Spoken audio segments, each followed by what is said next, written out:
Hello, dear students and dear viewers. A very warm welcome to this YouTube channel. And as you know that on this YouTube channel, mostly lectures related to English literature are recorded and are available. And so today, once again, I'm going to record one very small introduction to Charles Dickens, the novelist, prominent novelist of Victorian age of England, and very well known among the communities who read English literature or teach English literature. So today we should be talking about Dickens only, his introduction.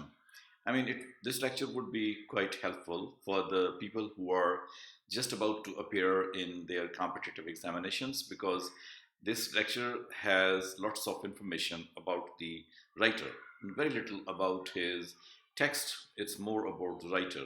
So, as the examinations trends have shown, that maximum number of questions are being asked about the writer. So, I decided to help the students or the aspirants of jobs that they may be enjoying this lecture and getting a good introduction of the writer.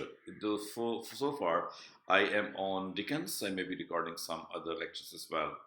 You can see this is about the lecture about the introduction to Charles Dickens, and the picture of the writer also shows that he's busy in writing something. This lecture would be surely helpful to not only the students who are going to appear for the examination for their degree, but also it will be helpful for the people who are going to take certain interviews. So let's have a start and see what happens when we think about this type of thing. So this is the introduction to Charles Dickens, and we can see that here is the first page that is quite visible and is showing itself quite brightly in order to let us know what we are going to do. So this is introduction to Charles Dickens by Dr. Zia Ahmed. One can say it's not that important to know, but still, I just wanted to mention it. So now here begins the lecture. That is the first page, and this first page goes to show that the real name was Charles John Hoffman Dickens. Well, he is famous, quite famous among the literary circles, just with the name of Charles Dickens. He was born, as the slide shows, on February 7, 1812, in Portsmouth, Hampshire, England, and then he died in June, on 9th of June, 1870, at Gad's Hill near Chatham, Kent. So one can see very clearly that he lived quite a good period of his life.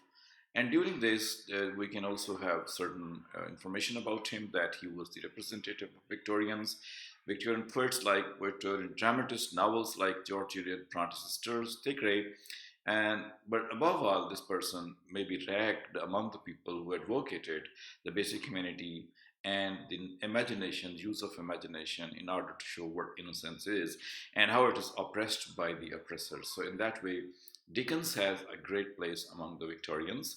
The Victorian age, as everyone knows, that is a very famous age for the development of novel. One can even talk sometime by saying that this was fundamentally the age of novel. Richness of novel could be experienced in that. Lots of novelists could be present there, like Hardy and George Eliot. But then Dickens' novels are prominent in one way or the other, and that is to be seen here. How these novels are quite prominent by Dickens. Let's see. In this second slide, we can see some of the more facts about Charles Dickens. He left Portsmouth for Chatham in 1817 and lived there till 22. This is the area which is quite famous and can be seen in many of the texts. In the same way as we see Wessex area in the novels of Hardy, in the same way we can have this area talked upon, reflected on, and discussed in the novels of Dickens. Dickens lived in London for a long time, till 1822. He was the person who belonged to the middle class. He was either a rich person or a very poor person. His grandfather was the servant, but then he was jailed. His father was, working as well. But these two people were not having the good ends of their life. They were under debt. They had borrowed some debt, and as a result, the condition of the family was not that good. So in this way, Dickens was born in the middle class, but still had to face some of the difficulties. Dickens was withdrawn at the time when his father was arrested and put into jail for the loan, and Dickens then therefore had to work in a factory. It was a boot polish making factory. There he worked for a long time, earned a little money in order to support his family. But with the passage of time, he continued to develop his own arts, whatever he possessed. And therefore, in 1832, he became a professional actor as well. In 1833, he wrote the stories and the descriptive essays, and the skill or the quality, which was quite dominant in him, that showed itself. And as a result, he started to gain the attention of the people when he wrote another essay type thing that was sketches by Boss. Now, Boss used to be the name of Dickens at that time in the beginning, a pen name he used to use. Maybe not later on, but still he is found to have used this name, Boss, for some time. So that is the poverty or the facts which make the writer in the beginning of his career. More things can be said about Dickens when we talk about the characters which he developed in his novels. Like in his 40 years of career, he's been developing certain very fascinating characters. For example, Ebenezer Scrooge, then Tinny Tim, Jacob Marley, Pip and Miss Havisham, Uriah Heep and Mr. Micawber, Oliver Twist, Art Full Dodger. These characters were famous, which grew up in the minds of the people. Like one of these characters, Mr. Pip, was although a child, but all the details of that Pip have been mentioned in such a way that one can find out that how one can live one's childhood quite perfectly or quite good way when one doesn't have the parents and one has to live with the sisters or with somebody else. So the situation of such a child has been highlighted by him. Same was the case with Miss Havisham, who, after getting failure of love, was spending her life in a very, devastated situation. She had become old, but she was still maintaining the similar dress with which she used to wait for her lover. So, love lord woman developed into an unmarried woman, old woman. That is Miss Havisham's character. Dickens' characters can be categorized very clearly in two parts. Number one is the normal characters, and number two are the abnormal characters. These abnormal characters are most of the time satirical, and then they could be grotesque as well, and sometimes they could be villains as well. So, this is some of the opinion about the characters of Dickens. Now, see about the art of Dickens, what type of art he's writing. Art of Dickens, novels of Dickens are the didactic novels. I mean, he's writing with a purpose. And this purpose is presented to us in such a way that we begin thinking what Dickens wants to say. He says everything in a loud and clear note, and all these things impinge upon humanitarianism of Dickens. He is therefore known to be a greatest social reformer of his time. And as a social reformer, he was writing on the social themes. Like his novel Bleak House is attacking the laws of delays in justice in bureaucratic setup. Nicholas Nickleby, the abuses of charity schools and the sadism of schoolmasters has been talked about. Similarly, in Hard Times, we have the political economy discussed in detail. Little Dornet is another novel where the inhumanities on the part done to the poor people by the powerful people that have been pointed out. Smallpox epidemic and Bleak House is discussed, and in Little Dorrit also we have some characters which were the Victorian reflection and anticipation on the quarantine thing that about which we became aware of only in 21st century. But Dickens was a person who used this type of thing, isolation technique or quarantine technique, when the threat of the plague was there. So in that way, art of Dickens is somewhat explaining or teaching us in one way or the other. Then Dickens is a social chronicler as well. Dickens all the time, like Chaucer, as he was also the chronicler, social chronicler of his time, Dickens too is the chronicler. For example, in the novel David Copperfield, Oliver Twist in Hard Times, he is all the time writing about the contemporary picture of his time and attacks the voices of the Victorian age. Same he did in Oliver Twist, where he talked about beginning in the beginning. He tried to give these things in a humorous way. And for this purpose, he all the time mixed the comedy and pathos together so that all type of lives like Shakespeare, tragedy and comedy both combined together in Hamlet, in Macbeth, in every type of dramas he gives. Same is the case here with Dickens that he's talking about the people, their problems, but sometime in a comedy way, sometime in a pathos, and sometime in a humorous way. Dickens' books have become, his novels have become quite famous, quite loved by people. So they have been translated into 150 languages, and 400 movies and adaptations have been made about these novels. The interest of the people grew because of another factor about Dickens, that he is taking material most of the time from his own life, from his own experiences. That is why his novels could be termed as the autobiographical novels as well. David Copperfield, for example, is a lot autobiographical, impinging upon the life and history of Dickens himself.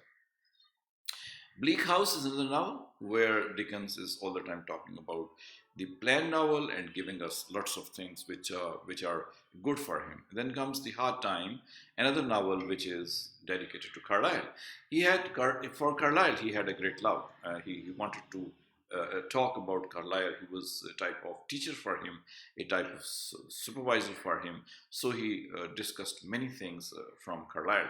For example, Carlyle's essay has been used in order to portray the novel, A Tale of Two Cities, where such a thing has been talked about by Carlyle about the revolution. Same thing Dickens talks about. So these are some of the things like proving him to be the social chronicler.